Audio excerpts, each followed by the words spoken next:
안녕하십니까? 우리 옆에 분 인사하시겠습니다. 잘 오셨습니다. 환영합니다. 한 번 더 한 번 더 인사하실까요? 제 옆에 앉으셔서 감사합니다.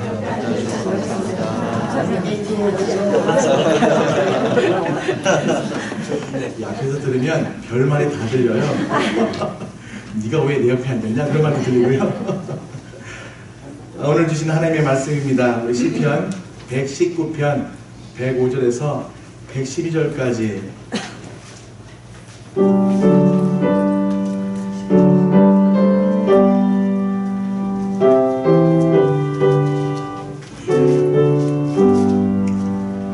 제가 받들어 읽도록 하겠습니다.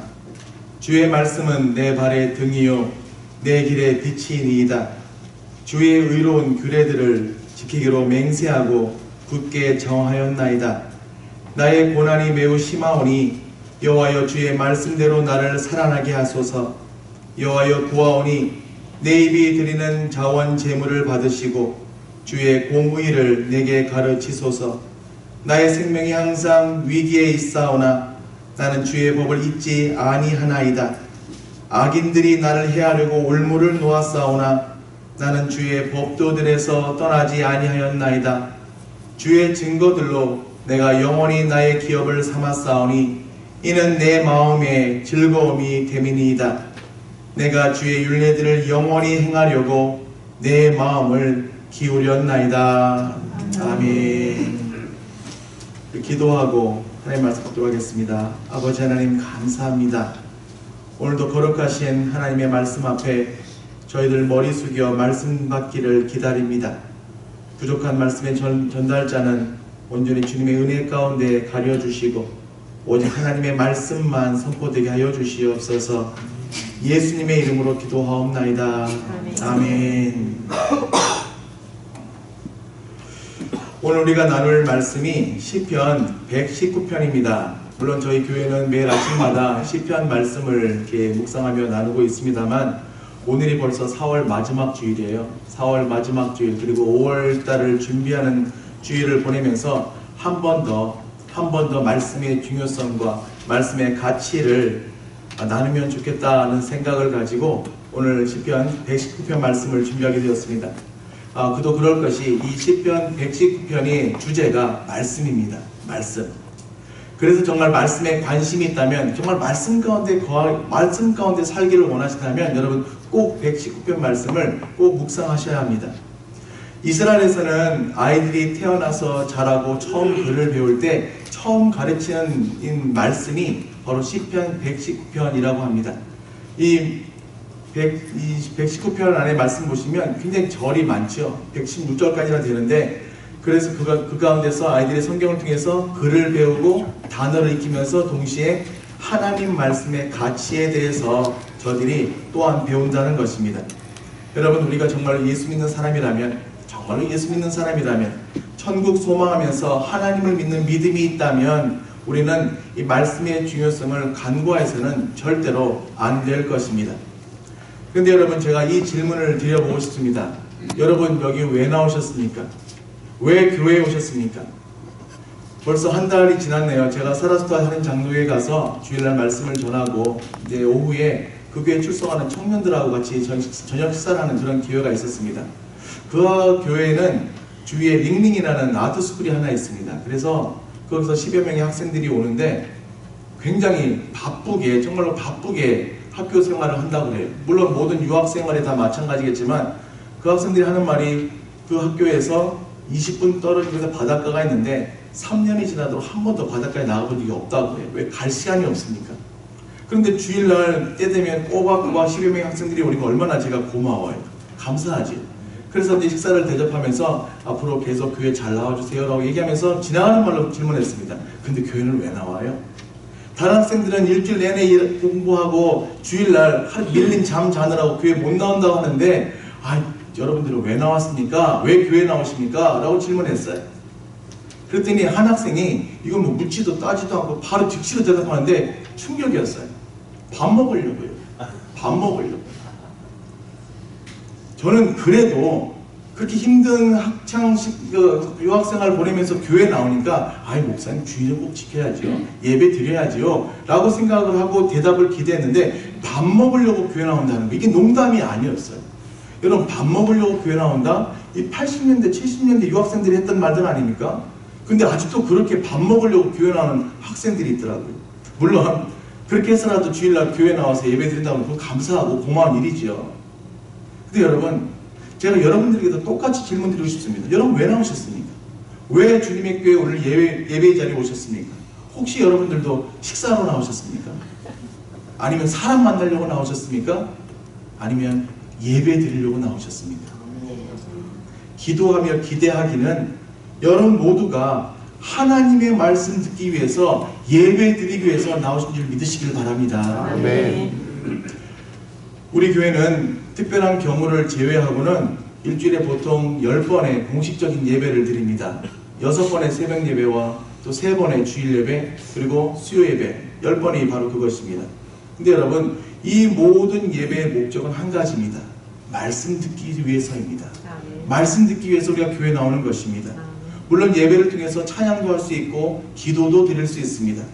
예배 때 기도와 찬양이 절대로 아무것도 아니라는 말씀 절대로 아닙니다. 귀합니다. 그러나 그럼에도 불구하고 예배 때 말씀이 없으면 그 예배가 무의미하고 가치 없는 시간들이 되는 것입니다. 그만큼 말씀은 중요하고 소중합니다. 그래서 하나님께서 말씀을 전하고 말씀 듣는 성도들 축복하라고 목사인 저를 세워주시고 또 말씀 인도자를 세워주시는 것입니다.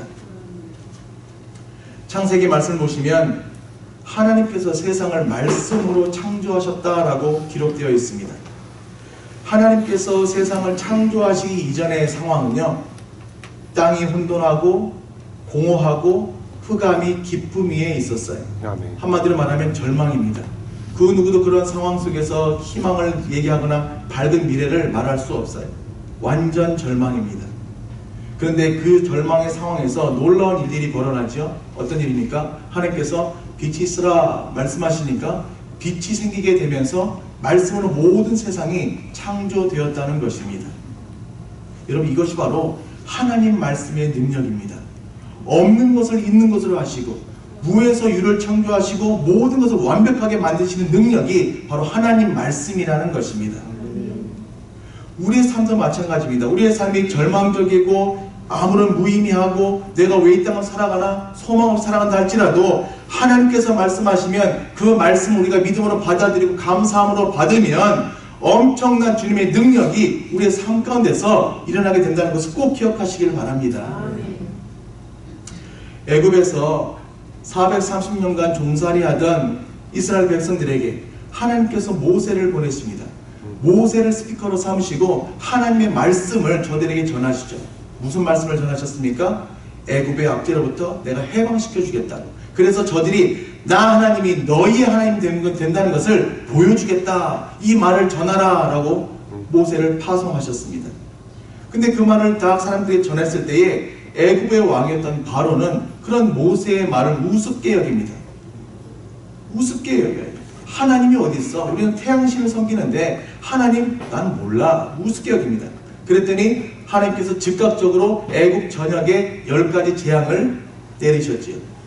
물이 피로 변하는 재앙이 첫 번째 재앙입니다.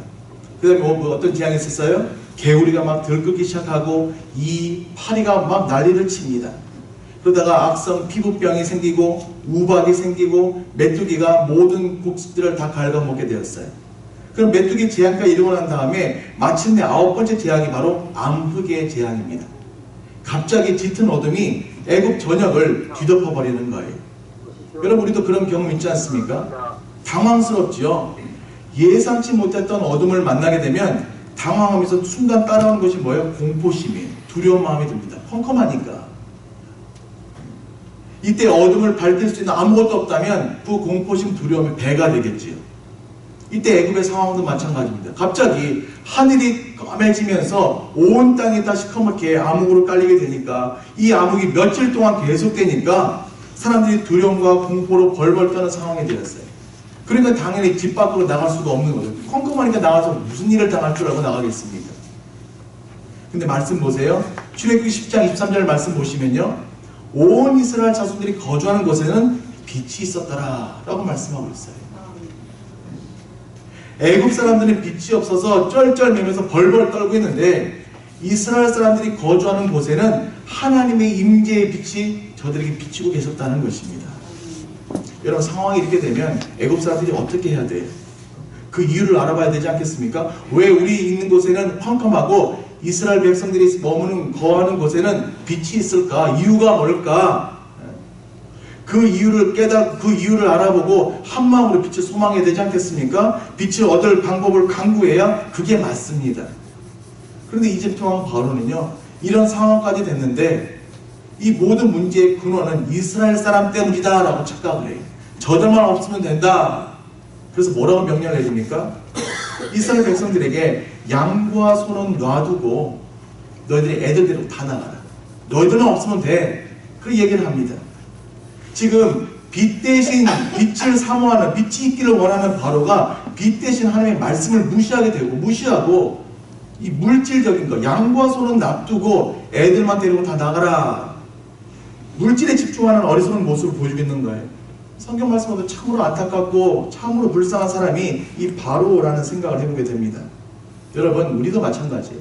우리가 삶을 살면서 빛을 잃으면요, 어리석은 선택을 할 수밖에 없습니다. 왜요? 모르니까, 안 보이니까. 삶 가운데 빛이 사라지면 집착과 망상에 사로잡힐 수밖에 없어요. 여러분, 컴컴한 혼자 계시면 어떤 생각이 드십니까? 막 갑자기 주님을 찬양하고 막 열정이 막 끌어오르십니까? 아니면 먼저 두려운 마음이 먼저 드십니까? 같은 이치라는 것입니다. 제가 신학생 때 제가 머물던 그 기숙사 뒤에 성지산이라는 산이 하나 있습니다. 제 성지산이라는 산 이름을 지금까지도 기억하는 이유가 저한테 굉장히 고마운 산이었어요. 저뿐만 아니라 모든 신학생들에게, 그 기숙사에 있는 모든 신학생들이 고마운 산이었어요. 그도 그럴 것이 산기도의 체험을 할 수 있도록 장소를 제공하는 그런 산이었기 때문에. 저도 다른 신학생들과 마찬가지로 매일 저녁마다 트러플을 만드는 방송 하나 들고 산기도 다녔던 기억이 있습니다. 근데 여러분 가운데 아마 산기도 해보신 분들은 공감하시겠지만, 산에 가서 바람 부는 날 기도하는 거 쉽지 않습니다. 캄캄한 산에서 혼자 기도한다? 여간 담력을 요하는 것이 아니에요. 기도하다가 주위에서 조금만 부스럭 소리만 나면 온몸에 전기가 흘러요. 성령 충만해서 전기가 흐르는 것이 아니라 무서워서, 두려움과 공포 때문에 이 기도하니까 눈도 못 뜨고, 또 무서운 거, 눈 떠서 뭐가 앞에 있으면 얼마나 놀라겠습니까? 그냥 찌릿찌릿하는 거예요. 너무 무서워 쥐야 하고 소리쳐보지만 제 소리에 제가 놀라서 얼른 멈추었던 적도 있습니다. 근데 그래도 이겨내고 계속 기도하면요, 그때서야 비로소 세상과 나는 간 것도 없고 구속한 주님만 만나는 경험하는 것, 그게 바로 산기도의 묘미입니다. 그렇게 자신과의 싸움, 어둠과의 싸움, 공포의 시간을 보내다가 환한 기숙사로 돌아오면 오늘 해냈다는 안도의 한숨과 더불어 다시 한번 빛의 소중함을 절감하게 되지요. 이게 바로 빛의 역할이에요. 공포를 이겨내는 것, 어둠을 밝히면서 모든 공포와 두려움을 이겨내도록 돕는 것, 이것이 바로 빛의 역할이라는 것입니다. 근데 성경 말씀은 하나님께서 우리에게 주시는 말씀을 보시면 하나님의 말씀이 빛이라고 말씀하십니다. 그리고 하나님의 말씀 가운데 순종에 일어나는 모든 사건들이 빛의 사건이라고 우리에게 말씀하시는 것입니다. 여러분, 이 하나님의 말씀의 능력과 역할에는 한계가 없어요. 끝이 없다는 것입니다. 특별히 신명기 6장 말씀 보시면요, 우리가 하나님의 말씀을 따르고 순종하면 우리가 장수할 것이요 젖과 꿀이 흐르는 땅에서 크게 번성할 것이다 라고 약속하고 계세요. 뭐라고요? 우리가 하나님의 말씀을 따르고 순종하면 장수하고 번성하게 될 것이다. 여러분, 하나님의 약속입니다. 그러니까 하나님께서 저와 여러분에게 이 시간 하나님의 말씀을 듣게 하시는 이유가 바로 뭐예요? 이 말씀 들으면 우리가 장수하게 되는 거예요. 이 말씀 들으면, 순종하면 젖과 꿀이 흐르는 땅에서 우리는 번성하게 된다. 이것을 경험하게 하시려는 하나님의 목적이 있다는 것입니다.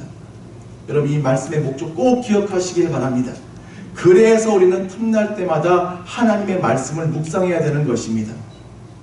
나만 묵상하는 것이 아니라 성경은 너희 자녀에게도 하나님의 말씀을 가르쳐라 라고 말씀하고 있어요. 근데 여러분, 이 성경 말씀 보시면요, 하나님께서 자녀들에게 말씀을 가르쳐라는요, 부탁이 아니에요.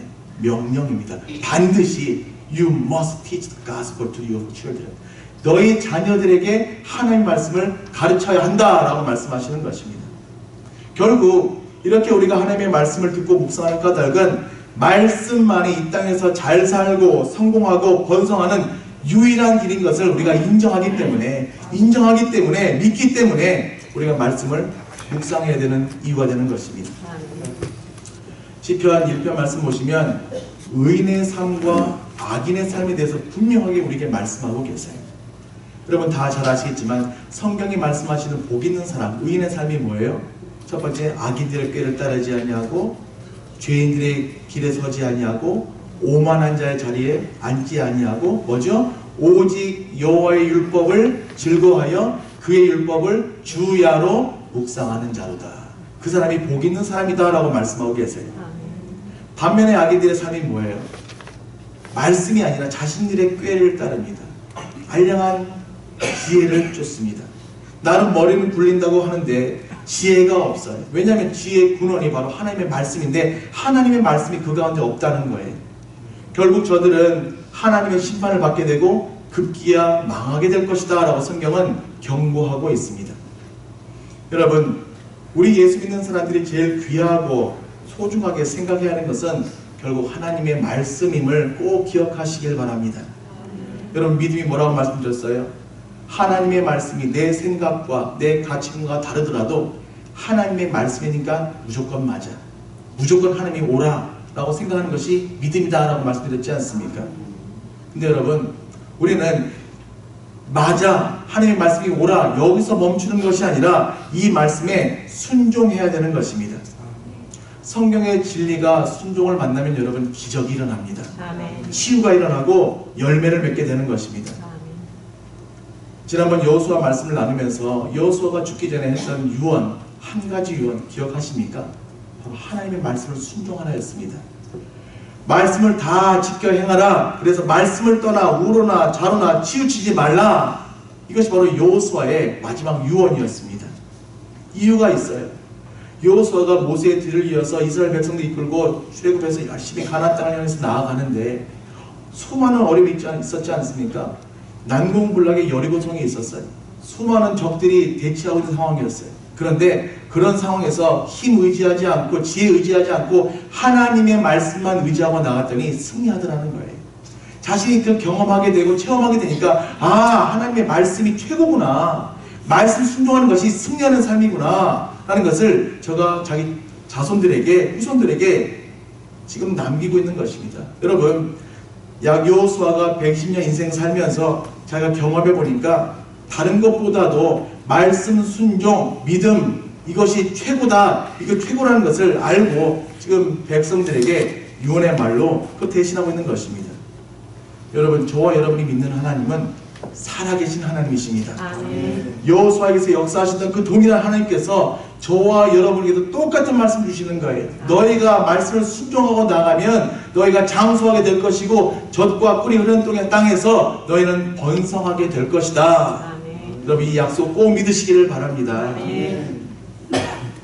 그래서 많은 목사님들이 하시는 말씀이 말씀을 묵상하고 읽을 때에 눈으로만 읽는 것이 아니라 손과 발로 읽어야 한다 하고 말씀하신 이유가 바로 그것 아니겠습니까? 눈으로, 머리로 읽는 말씀을 손과 발로, 가슴으로 순종해야 한다, 이 말씀입니다. 여러분, 저희 집에는 몇 권의 요리책이 있습니다. 그 책에 등장하는 이렇게 사진을 이렇게 넘겨서 보면 정말 먹는 것 좋아하는, 탐하는, 제가 군침이 돌 정도로 아름답고 멋진 음식들이 그 사진들로 담겨 있습니다.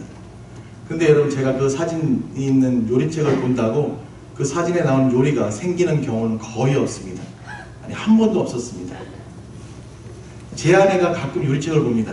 그러면 어김없이 다음 밥상에 그 요리가 등장을 합니다. 여러분, 우리도 마찬가지예요. 성경을 읽을 때 저처럼 읽지 말고 제 아내처럼 읽으시기를 바랍니다. 눈으로만 읽지 말고 손과 발로 읽어야 한다는 것입니다.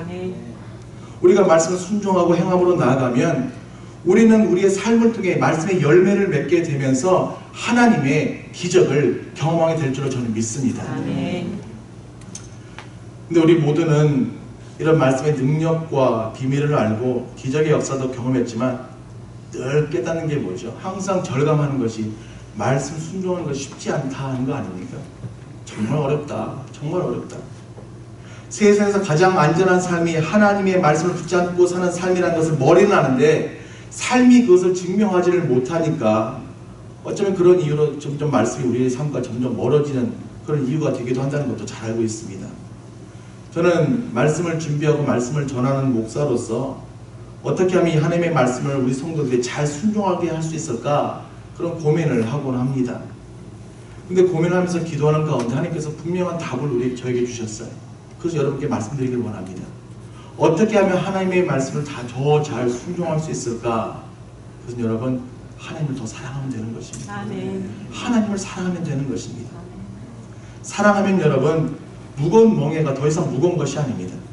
아무리 먼 거리라도 사랑하는 그 사람과 함께라면 아무리 어려운 일이라도 사랑하는 내 사람이 그것을 원하면 우리는 모든 역량을 동원해서 그것 이뤄내고 같이 가졌지 않습니까? 그런 경험 다 있지 않습니까? 여러분 사랑하면요 그 사람의 노예가 됩니다. 사랑하면 사랑하는 사람의 말만 듣게 되어 있어요. 우리도 마찬가지예요. 여러분 우리가 주님을 사랑하면 주님의 말씀을 들을 수밖에 없고 우리가 주님을 사랑하면 그 말씀의 능력을 보게 되고요. 우리가 주님을 사랑하면 역사가 일어나고 우리의 모든 것이 하나님의 말씀이 되는 것을 믿으시길 바랍니다. 아멘. 그래서 성경이 저와 여러분을 향해서 온 마음을 다해서 주님을 사랑하라고 명령하신 이유가 바로 그런 이유입니다. 여러분 아멘이십니까? 아멘. 근데 우리가 주의해야 될 것이 한 가지가 있어요. 하나님을 사랑할 때 진심이 아니라 전심이 되어야 합니다. 우리가 진심으로 하나님 사랑할 수 있어요. 진심으로 세상도 사랑할 수 있습니다. 그런데 우리가 전심으로 우리의 몸과 마음을 다해서 하나님만을 사랑하게 되면 하나님의 사랑으로 나를 꽉 채우면 세상을 사랑할 마음이 없어지는 거예요. 다른 길은 보이지 않는 것입니다. 지난번 말씀드렸죠. 어떤 사람이 술을 끊기 위해서 집으로 가는 길에 마켓 들려가지고 바나나 우유를 3팩을 먹고 집에 들어갔대. 배가 부르니까 술 생각이 안 나더라는 거죠. 여러분 하나님께서도요 이런 전심 어린 여러분의 몸과 마음을 다하는 이런 전심 어린 마음을 보기를 원하시는 것입니다. 여러분 이 시작되는 5월에는 우리의 전심이 하나님만을 사랑하여 하나님 말씀에 집중하는 그런 삶이 되시기를 축원합니다. 아멘. 그럼 달라질 거예요. 아멘. 이제까지는 허접한 인생 살아왔다 할지라도 우리가 작심하고 하나님 말씀에 집중해서 말씀만 의지하고 순종한 삶을 살게 되면 우리는 달라질 수 있습니다. 아멘. 더욱 말씀에 집중한 삶을 살게 되면 빛 대신 하나님의 말씀이 저와 여러분의 앞길을 밝혀주실 것이고 비춰주실 것이고 그럼 우리 주님의 교회도 다시 살아날 줄 믿습니다. 아멘. 여러분 하나님의 말씀으로 어둠과 혼란이 있는 곳에 빛과 질서가 세워지기를 바랍니다. 아멘. 우리 한번 다 같이 오늘 본문을 함께 다시 읽기를 원합니다. 시편 119편 105절에서 112절까지 화면 보시면서 성경 보시면서 한번 같이 읽겠습니다. 자, 105절 시작. 주의 말씀은 내 발의 등이요 내 길의 빛이니이다. 주의 의로운 규례들을 지키기로 맹세하고 굳게 정하였나이다. 나의 고난이 매우 심하오니 여호와여 주의 말씀대로 나를 살아나게 하소서. 여호와여 보아오니 내 입이 드리는 자원 제물을 받으시고 주의 공의를 내게 가르치소서. 나의 생명이 항상 위기에 있사오나 나는 주의 법을 잊지 아니하나이다. 악인들이 나를 해하려고 올무를 놓았사오나 나는 주의 법도들에서 떠나지 아니하였나이다. 주의 증거들로 내가 영원히 나의 기업을 삼았사오니 이는 내 마음의 즐거움이 됨이니이다. 내가 주의 율례들을 영원히 행하려고 내 마음을 기울였나이다. 아멘. 아멘. 그럼 우리 주님의 교회는 말씀 공동체입니다. 아멘. 말씀을 묵상한다는 것은 내가 아침에 읽은 말씀을 또 생각하고 또 생각한다는 것입니다. 그렇게 해서 묵상하는 성도들이 모인 교회, 바로 우리 주님의 교회 공동체가 되는 줄 믿습니다. 그래서 말씀을 삶에 적용하고 삶의 길잡이로 여기며 나아갈 때에 바로 우리 모두는 구원받은 백성으로서의 삶을 유감없이 살게 되는 것입니다. 여러분 성경에서 용서라고 했으면 용서하시기 바랍니다. 성경 말씀이 충성하라고 하셨으면 우리는 충성하는 것입니다. 그럼 우리는 하나님께서 약속하신 장수의 축복과 젖과 꿀이 흐르는 땅에서 번성케 되는 그런 복을 누리게 될 줄로 믿습니다. 이것이 바로 말씀의 능력이고 하나님의 약속입니다. 결국 여러분, 말씀을 사랑하는 것, 말씀을 사랑하는 것이 우리가 누릴 수 있는 가장 큰 복임을 꼭 기억하시길 바랍니다. 그래서 여러분, 하나님을 사랑하심으로 말씀에 집중하시길 바랍니다. 그 말씀이 여러분을 살리는 계기가 되기를 바랍니다. 지난주에는 어떤 집사님이 4월달 됐는데 목사님 저 일독했어요 라고 문자를 보내왔습니다. 얼마나 마음이 기쁘던지. 목사도 못했는데 집사님 한 분이 일독했다고 연락 오셨어요. 정말 감사했습니다. 여러분, 우리 다 같이 한번 성경 한번 봅시다. 더 힘들어도 바빠도 성경 통독, 성경 묵상에 최선을 다하시길 바랍니다. 그럼 여러분 깨닫게 되실 거예요. 말씀은요, 어두울 때 우리의 삶의 빛이 되어 주십니다. 아멘. 줄일 때 나의 양식이 되어 주시고요, 외로울 때 나의 도우심이 됩니다. 일할 때는 나의 연장이 되어 주시고, 괴로울 때는 나의 치료제가 되십니다. 이와 같이 이번 주간도 복된 하나님의 능력을 경험하는 그런 저와 여러분 되시기를 예수님의 이름으로 간절히 축원합니다. 기도하겠습니다. 아버지 하나님, 오늘 주신 말씀을 우리가 다시 한번 되뇌이며 살아계신 하나님의 은혜가 우리 모두에게 임하게 될 수 있도록 주여 도와주고 인도하여 주시옵소서. 말씀을 사모하는 우리 되기를 원합니다. 그래서 우리 주님의